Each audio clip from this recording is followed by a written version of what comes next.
ओडिशारे ओला उबर एवं रैपिडो सेवा को नहीं पुणी थरे चर्चा जोर धरी सोशल मीडिया रे एही सेवागुड़िक बंद हो विभिन्न पोस्ट और खबर भाइराल होता बेले यात्री और ड्राइवर मानक मध्यरे द्वंद्व सृष्टि होइछि।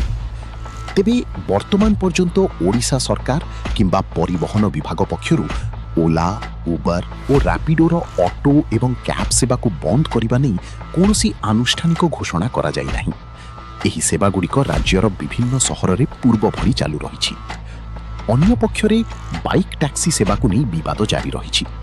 केतेक ऑटो एवं टैक्सी चालक संघ बाइक टैक्सी सेवा द्वारा सेमानक रोजगार प्रभावित होउथिबार अभियोग करिसंती। एहाकु नहीं विभिन्न समय रे प्रतिवाद और आंदोलन मध्य देखिबाकु मिलिछि। यात्री मानक कहिबा अनुसार ओला उबर और रैपिडो भली ऐप आधारित सेवा द्वारा सेमाने कम खर्चरे एवं कम समय रे निज गंतव्य स्थान को पहुंची पारुछंती। विशेषकर छात्र छात्री कर्मजीवी और साधारण लोकों बाइक टैक्सी एक लोकप्रिय विकल्प पलटिछि।